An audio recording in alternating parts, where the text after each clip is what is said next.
امام حسین علیہ السلام کے 7 بھائی کربلا میں شہید ہوئے ہیں، 8ویں خود سید الشہداء ہیں۔ علی کے 8 بیٹے کربلا میں تھے، یا بعضوں نے 7 ہی کہا ہے کہ امام حسین علیہ السلام سمیت 7 بھائی تھے کربلا میں، جبکہ تھے 18۔ ان 18 میں سے ایک بچپن میں فوت ہو گئے تھے بیماری سے، باقی سارے زندہ تھے اور مدینہ کے اندر تھے۔ یہ 18 بھائیوں میں سے 7 بھائی یا 8 بھائی کربلا آئے ہیں، باقی نہیں آئے۔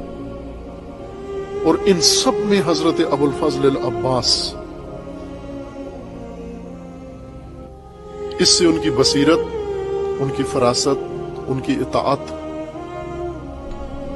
ان کا درجہ معلوم ہوتا ہے کہ امیر المومنین کے بیٹوں میں حضرت عباس کا کیا درجہ ہے۔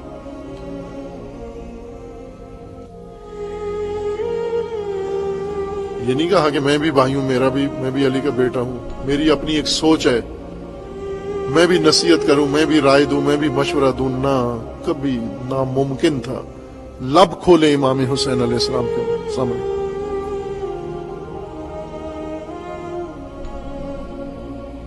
بالکل مطیع محض۔ امام نے حکم دیا مدینے سے جانا ہے، نکل پڑے۔ امام نے حکم دیا مکہ سے نکلنا ہے، نکل پڑے۔ امام نے حکم دیا راستے میں پڑاؤ ڈالنا ہے، پڑاؤ ڈال دیا۔ امام نے کہا رک جانا ہے، رک گئے۔ یہ کبھی نہیں پوچھا کہ کیوں، یہ کام کیوں، یہ نہیں پوچھا۔ جب امام نے فرمان دیا ہے اس کو بجا لانا ہے۔ یہ ذاکروں نے ایسے گھڑ لیا ہے یہ مضمون کہ امام نے کہا کہ جنگ نہیں کرو، انہوں نے کہا کروں گا، اور پھر وہ جو ایک مضمون بنایا ہوا ہے نا۔ حضرت عباس جنگ کا اذن لیا، امام حسین علیہ السلام نے روک دیا، مانگا، روک دیا، روک کے اطاعت۔ 2 دفعہ مانگا، 2 دفعہ کربلا میں شہادت سے پہلے 2 دفعہ اذن مانگا، 2 دفعہ سید الشہداء نے نہیں دیا، بلکہ ذمہ داری بتا دی کہ آپ یہ کام کریں، اور وہی کیا جو امام نے بتایا۔ تیسری دفعہ اذن مانگا، دے دیا امام نے کہ ٹھیک ہے آپ جائیں، جنگ کریں آپ، لیکن پہلے پانی لے آئیں۔ امام کا حکم تھا کہ جنگ سے پہلے پانی لے آئیں، پانی لینے گئے اور وہیں شہید ہو گئے۔ خوب، یہ بہت اعلیٰ درجہ ہے، بہت اعلیٰ درجہ ہے وفا کا۔ وفا یعنی سارا حق ادا کر دینا، مکمل حق، ذرہ برابر، ذرہ بھی پیچھے نہ رہ جائے حق، اطاعت کا، عہد کا۔ یہ بھی ہاشمی ہے، یہ بھی بنو ہاشم ہے، یہ بھی علی کے بیٹے ہیں، لیکن فاصلہ کتنا ہے اس امتحان کے اندر حضرت ابو الفضل العباس کا کتنا عظیم ہے۔ اسی لیے اللہ تعالیٰ نے، دیکھیں وہ اسوہ، باقی سارے شہداء ہاشمی جتنے بھی ہیں ان کے روزہ امام حسین علیہ السلام کے روزے کے اندر ہے۔ حضرت علی اکبر، حضرت علی اصغر، یہ سب امام حسین علیہ السلام کی قبر کے ساتھ ہیں، اسی زری کے اندر ہیں یہ۔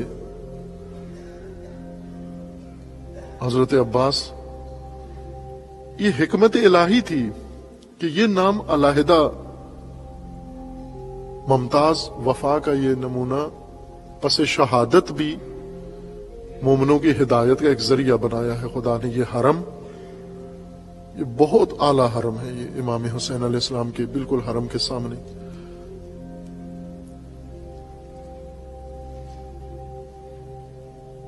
حضرت عباس کا کردار یہ ایک سبق ہونا چاہیے، نصاب ہونا چاہیے مومنین کے لیے۔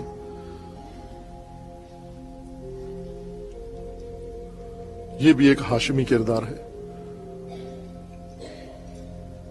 اور یہ کردار اس لیے ہیں کہ تاکہ تکرار ہوں۔ حضرت عباس کا مزار و کردار یہ سرمشق ہے، یہ اس لیے کہ تکرار ہو۔ آپ علم تکرار کرتے ہیں، یعنی بار بار بناتے ہیں علم، ہر نسل بناتی ہے، ہر جگہ بناتے ہیں، علمدار نہیں ہوتا، علمدار کے بغیر علم بناتے ہیں۔ اس لیے علمدار کے ہاتھ میں نہیں ہوتا، کسی جگہ نصب کر دیتے ہیں، کسی گھر کے اوپر، کسی امام بارگاہ میں، کسی جگہ اس کو باندھ دیتے ہیں، جا کر چھت کے اوپر باندھ دیتے ہیں۔ علم چھتوں کے لیے نہیں ہوتے، علم علمداروں کے ہاتھ میں ہوتے ہیں۔ ہم علمدار پیدا نہیں کر سکے.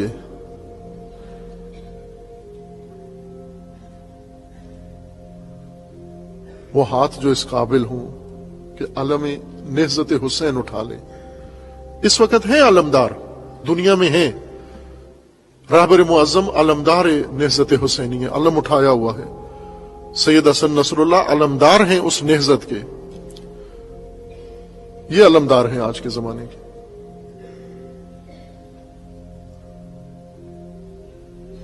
پاکستان ابھی منتظر ہے کہ کوئی علم اٹھائے اس نہضت کا اور تکرار. یہ نمونہ